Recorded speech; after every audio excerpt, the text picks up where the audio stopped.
Let's get it. Namna huduma ilivyoanza na mpaka kufikia wakati huu na kitu gani ambacho amekutana nacho hapo katikati. Na mimi nataka kukaribisha, jina langu mimi ni Pastor G. Ni yule mtu pekee duniani mwenye uwezo wa kulala nikiwa na tabasamu. Na hapa tuko na mtumishi wa Mungu, huyu anaitwa Lydia Msabaha. Sasa majina yake kamili atayataja yeye mwenyewe na atataja jina la huduma yake inaitwaje. Mtumishi wa Mungu, Bwana Yesu asifiwe sana. Amina. Bwana asifiwe. Amina. Habari ya huduma? Habari ya huduma ni nzuri, tunamshukuru Mungu. Naam. Hongera, pole na changamoto, lakini pia hongera na huduma ambayo inaendelea mahali hapa. Asante sana kwa kunitia moyo. Naam. Mtazamaji anataka fahamu kwamba huduma yako hii inaitwaje, lakini imeanza vipi na imeanza mwaka gani, lakini pia changamoto ambazo umekutana nazo. Lakini kabla ya kufikia huko, tunataka tufahamu majina yako halisi ni nani, lakini pia baadaye utuambie huduma yako imeanza muda gani na sasa hivi ina muda gani. Karibu sana mtumishi wa Mungu. Asante sana mtangazaji. Mimi kwa jina ninaitwa Lydia Ibrahim Msabaha. Nimeanza huduma hii hapa mipaka ya Kenya na Tanzania. Huduma hii na miaka 10. Yes, miaka 10 iliyopita nyuma, mtumishi wa Mungu Lydia Ibrahim Msabaha alipoanza huduma hii. Huduma hii kiukweli inahitaji moyo na inahitaji kujitoa. Viko vikwazo vingi na changamoto nyingi ambazo amekutana nazo katika hii huduma.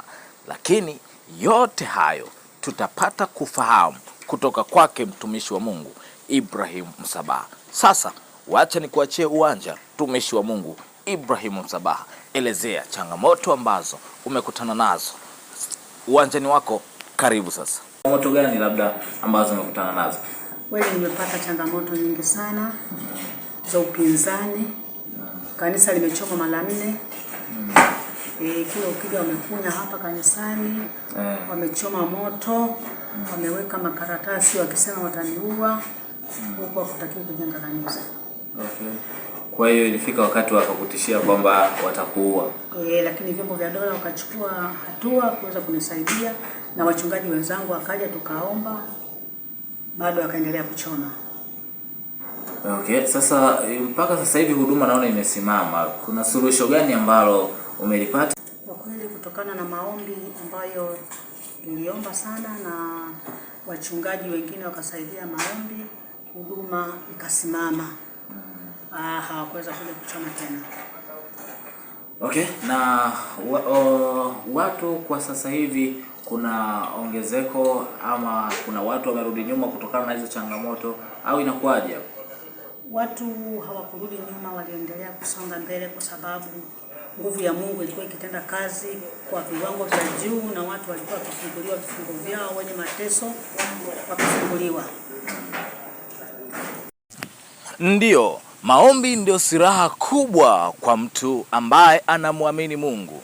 Wakati mtumishi wa Mungu Nabii Lydia Ibrahim Msabaha, kanisa ambalo analoliongoza lililopo Horohoro vijijini mpakani mwa Kenya na Tanzania, watu walipokuwa wanaleta vurugu ya kwamba hawataki kanisa liwepo mahali pale na wakamtishia kabisa kwamba watamuua, na walimwandikia mpaka makaratasi kwamba tutakuua endapo kama utaendelea na kanisa mahali hapa.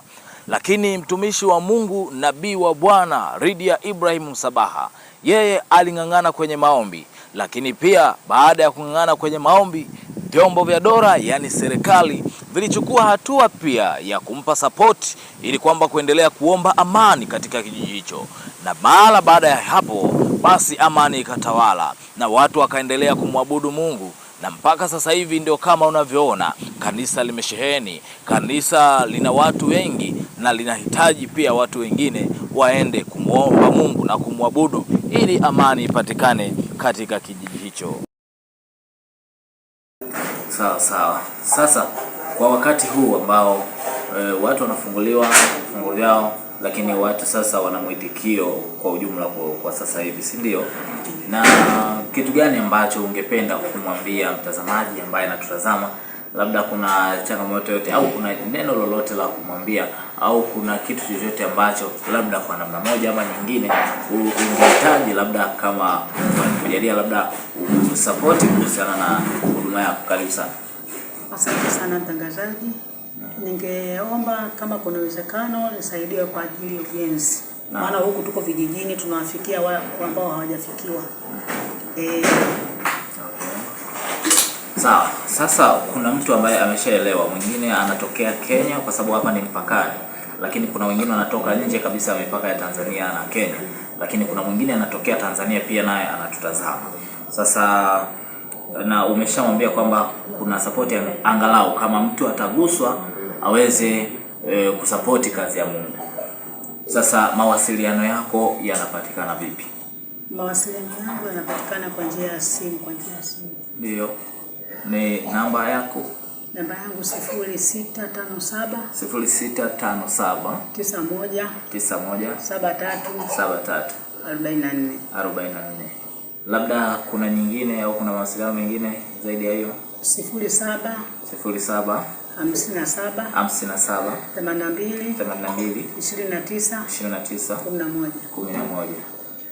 Naam, ni kushukuru sana mtumishi wa Mungu na Mungu akubariki sana, lakini pia Mungu akutie nguvu katika huduma au kazi ya Mungu ambayo unaendelea nayo. Na mtazamaji, nikwambie tulikuwa naye mtumishi wa Mungu huyu ni Nabii Lydia Msabaha hapa katika kijiji cha Horohoro, ni mpakani mwa Kenya na Tanzania. Mpaka kufikia wakati huu mimi sina la ziada. Nikutakia wakati mwema na tukutane wakati mwingine panapo majaliwa ya Mwenyezi Mungu. Asante sana.